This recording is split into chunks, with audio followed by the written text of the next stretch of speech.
নিৰ্মাণ বিভাগৰ পথ নিৰ্মাণত ৰাস্তাখন একেবাৰে ৰাউলিৰ পৰা প্ৰায় আমাৰ চেঙালৈ যোৱা এই ৰাস্তা মানে আপোনালোকে লোক নিৰ্মাণ বিভাগে ইতিমধ্যে ইয়াতে প্ৰায় 6 কোটি টকা মানে আবণ্টন কৰিছে। কিন্তু আজি প্ৰায় 3 বছৰ হ'লে প্ৰায় আপোনালোকে নিশ্চয় জানে, ইয়াৰ আগতেও আপোনালোকে নিউজ কৰা হৈছিলে, কিন্তু তেওঁলোকে দুবাৰমান কৰা হৈছিলে যদিও তেওঁলোকে ৰাস্তা কাম একেবাৰে নিম্নমানৰ কাম কৰি আছে। ইতিমধ্যে আমি দেখি আছোঁ যে বিভাগীয় কৰ্তৃপক্ষই একেবাৰে কাণসাৰ হৈ আছে। তেওঁলোকে কমিশ্যনৰ অংকত এই ৰাস্তাটো বৰমাৰা বাইহা ভোকাডাবা বা চেঙা অঞ্চলৰ মানুহবিলাকক বুৰ্বক বনাই আছে। এই ৰাস্তা আপোনালোকে নিশ্চয় জানে প্ৰায় 6 কোটি টকাৰ কাম। এই কাম এনেকুৱা নিম্ন কামৰ কৰি আছে, ঠিকাদাৰৰ এনেকুৱা হেমাহি আৰু ইঞ্জিনিয়াৰবিলাকৰ এনেকুৱা হেমাহি।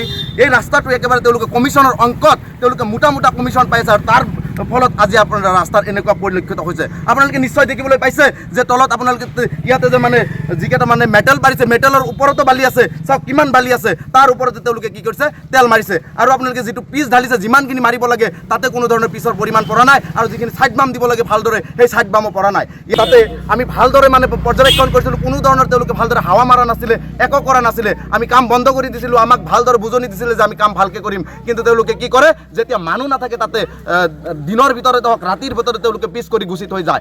এনেকুৱা কাৰ্যকলাপ আৰম্ভ কৰিছে। আমাৰ বৰপেটা জিলা উপায়ুক্তকো আমি ইয়াৰ জৰিয়তে মানে এটা কথা ক'ব বিচাৰোঁ যে আপোনাৰ আওতাত থকা যিটো লোক নিৰ্মাণ বিভাগ, তেওঁলোকে যে এনেকুৱা ৰাস্তাৰ কাম এনেকুৱা দুৰ্নীতিভাৱে কৰি আছে, সেয়া আপোনালোকে কোনো ধৰণৰ গুৰুত্ব প্ৰদান কিয় নকৰে? আমি এইটোতো আপোনালোকে নিশ্চয় দেখিবলৈ পাইছে কুঁৱাৰৰো কি বিষয়। ইয়াতে ক'বলগীয়া একো নাই। তেওঁলোকে তেল মাৰি আছে না পানী মাৰি আছে, মানুহক বুৰ্বক বনাই আছে, আৰু বুৰ্বক বনাই ভেকু ভাওনা কৰি এই ৰাস্তাৰ কামটো কৰি তেওঁলোকে যাব বিচাৰিছে। কেৱল কমিশ্যন আৰু কমিশ্যনৰ অংকত ইয়াতে কোনো ধৰণৰ ইঞ্জিনিয়াৰ অহা নাই, কোনো ধৰণৰ মুহুৰি আছে যদিও কোনো ৰাইজৰ লগত কোনো ধৰণৰ তেওঁলোকে দেখা নকৰে। আৰু কোনোবাই কিবা ক'লে তেওঁলোকৰ পৰা তেওঁলোকে পলাই পতং মাৰে, আৰু যেতিয়া মানুহ নাথাকে তেতিয়া তেওঁলোকে ৰাতিৰ ভিতৰতে কাম কৰি গুচি যাবলৈ চেষ্টা কৰে। সেয়েহে আমি ধিক্কাৰ জনাইছোঁ আমাৰ লোক নিৰ্মাণ বিভাগক, আমি ইঞ্জিনিয়াৰকো ধিক্কাৰ জনাইছোঁ, আমাৰ জিলা উপায়ুক্তক ইয়াৰ ওপৰত মানে পৰ্যবেক্ষণ কৰি অনবৰতে কাম কৰিব লাগে। অসম চৰকাৰে বিভিন্ন সময়ত কৈ থাকে শূন্য সহনশীলতাৰ কথা।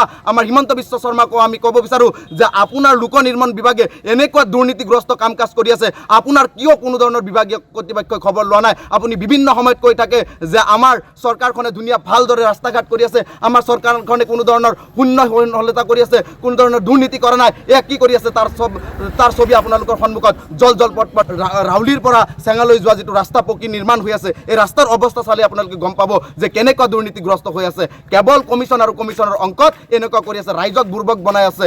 আৰু যাতায়াত অৱস্থা যে বেছি দিন ভালদৰে কৰিব নোৱাৰিব। ইয়াতে চাওক এনেকৈ ৰাস্তা কৰাৰ লগে লগে মাত্ৰ 2 বছৰৰ নীতিকে তেতিয়া ৰাইজে আমি জন্মৰ যাতনাত ভুগিব লাগিব। ইয়াৰ আগত আপোনালোকে নিশ্চয় জানে যে ৰাস্তাখন যেতিয়া ৰিপেয়াৰিং কৰা হৈছিলে 5 বছৰ ভালদৰে নগ'ল। আকৌ পুনৰবাৰ নতুনকৈ কাম আহিছে যদিও এই ৰাস্তাও যদি এনেকৈ কৰে আকৌ 5 বছৰ নাহে। কিন্তু কাৰ টকাৰে এই ৰাস্তা বনাই আছে? আমাৰ আপোনালোকৰ সকলোৰে ৰাইজৰ টকাৰে আমাৰ এই ৰাস্তা বনাই আছে। আমাৰ টেক্স দি আছোঁ আমি সকলোৱে, এই টেক্সৰ টকাৰে এই ৰাস্তা বনাই আছে।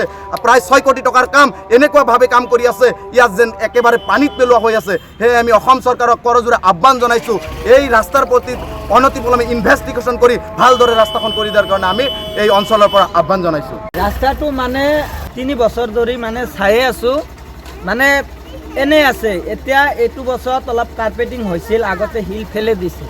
শিল ফেলে দিওঁতে আমি এনে মানে মুহুৰীক কৈছোঁ যে আপোনালোকে হেৰি কৰক, ৰাস্তাটো অলপমান সমানকৈ কৰক। কৈছে নাই, ৰাস্তাটো পাইপ লেভেল নহয়, আমাক এনেকৈ কৈ দিলে। এতিয়া আৰু কাৰ্পেটিং ফেলে আছে। আমি একদিনাতে তাতে ধৰিলোঁ, ধৰি কেনে কামটো বন্ধ কৰি দিলোঁ যে নহয়, এইটো আপোনালোকে কি কৰি আছে, ভালকৈ হাৱা মাৰা নাই, ভালকৈ হেৰি কৰা নাই হ'ব সেনেকৈ মানে বহুত ৰাইজে কাম বন্ধ কৰোঁ। আৰু মানে নেক্সট দিনা মানে আহি মানে আমি কৈছোঁ যে ইঞ্জিনিয়াৰক আহিব লাগিব। ইঞ্জিনিয়াৰ অহাৰ পাছত এই মানে বেলেগ এটা মানুহ, সিটো ইঞ্জিনিয়াৰে নহয়, চিনিয়ে পাওঁ যে এইটো ইঞ্জিনিয়াৰ হ'ব পাৰে, কিন্তু একচুৱেলি ইঞ্জিনিয়াৰ নহয়।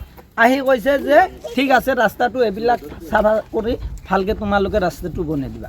কিন্তু ক'ত কৰি আছে? সেনেই আছে, নাই হোৱা নাই। বহুত মোটামুটি এইখিনি কাম কৰাতে মোটামুটি আপোনাৰ মাদ্ৰাছা চকতো মোটামুটি বন্ধ কৰি দিয়া হৈছিল, ভোগদিয়াতো দিছিল, বজাৰতো দিছিল। বৰ্তমানে আমাৰ বিভাগেও মানে ব্ৰিজৰ তাতে মাদ্ৰাছা পাৰ হৈ ব্ৰিজৰ তাতো বন্ধ কৰি দিছিলোঁ। সেইকাৰণে কামটো কৰাত ইমান লেট হৈছে।